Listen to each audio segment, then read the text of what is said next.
later, so just right. that might be a way Well, we thank can. you, sir. All right, whenever you're ready. All right, we're here on Salina on Community Access Television. Hello, by the way. My name's James Lowe. We're here with Pastor Ron from the Crossroads Church. You just got inducted into the Kansas Rock and Roll Hall of Fame. That's right. Or wait, it's not the Kansas Rock and Roll Hall of Fame. It's right. something else. They can't call it that because of, I guess, attorneys would sue them from the Cleveland, the National Rock and Roll Hall of Fame. Told them they couldn't say that. So it's called officially the Kansas Music Hall of Fame. Yeah, but it's really mostly rock and roll acts in the end. Well, that's cool. Yeah. So how did you get notified you were in the... We got word in November that our band had been inducted and elected, I guess you would call it. They have a general election late in the year, and right now they're going back as far as they can, you know, to get some of the guys from the '60s and maybe early '70s, because a lot of those guys like me now are in their '60s, so they're. And eventually they'll keep working their way up to acts from Kansas that have done well on both the national scene and the regional scene, I guess you'd call it. Well, some of the groups that have been inducted in the past are Kansas. Obviously, I would hope they would get in. They went in the first year. Brewer and Shipley, another national act. Gene Clark, who played with the Byrds and wrote a lot of their music, was a Kansas boy. Mike Finnegan, Martina McBride. More regional acts called the Blue Things, the Flippers, Red Dogs, King Midas and the Mufflers from down around McPherson. Actually, they're still playing. Spider and the Crabs, Eric and the Norsemen, a host of names like that, the Rising Suns.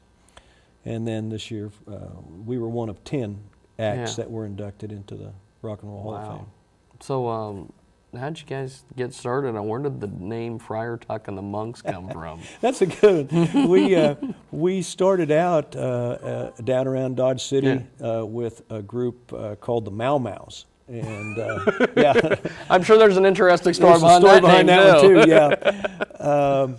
But in the summer, or just the spring of 1966, we signed with a guy that was booking bands, and he said, the name, let's try for a new name. And he came up with the name Friar Tuck and the Monks, and we liked it. And to this day, I don't think there's been a band called that. A lot of the names you look up, you'll find many other bands. But but if you get on like a Google or something and you search for a band, and they're in Kansas and they're just started.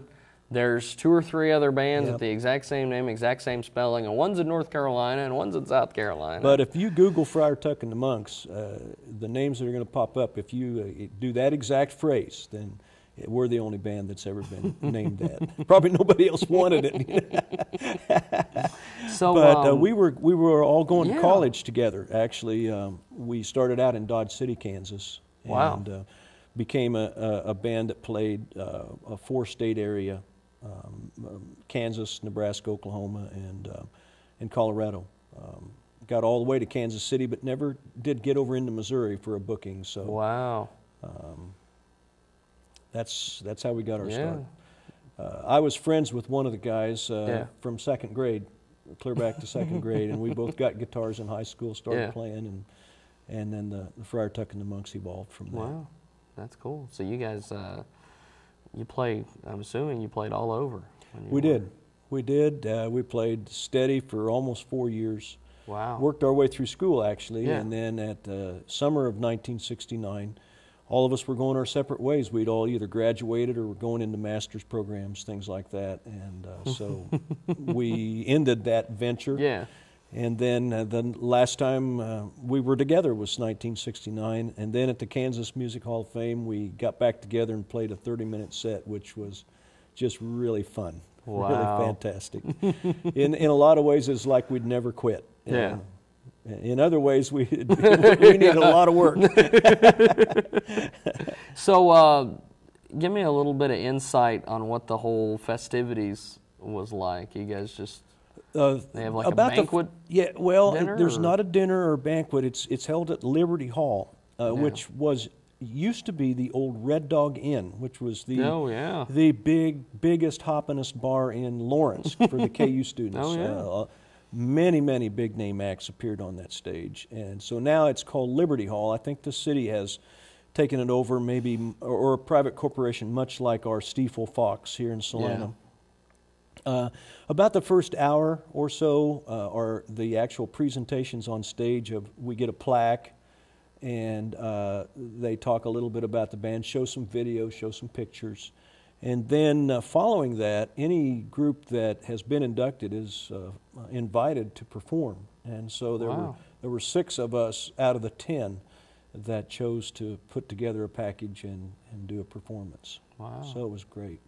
Are you guys notified ahead of time you're given a chance to perform, or you just show up and they go, "Oh yeah"? Oh no. You guys can play if you want. We were notified in early November. Yeah. And the induction was March 22nd of this year. So we had pretty close to 5 months to get ready and to let them know if we're going to be doing anything.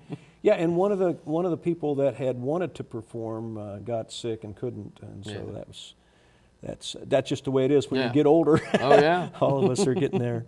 Well, besides the music, I know you're over there at Crossroads Church. What other activities and things are you involved with? Crossroads Church is a rock and roll church. The band is a rock band, and so we kind of take that same flavor to it and use contemporary Christian music. And we minister to people that probably might not go to what I'd call a formal church. We're very informal. I mean, what you see here is a lot of times what I would wear to minister in the church, even on a Sunday morning. And we have a great time. It's a lot of fun. But God really changed my life through this band.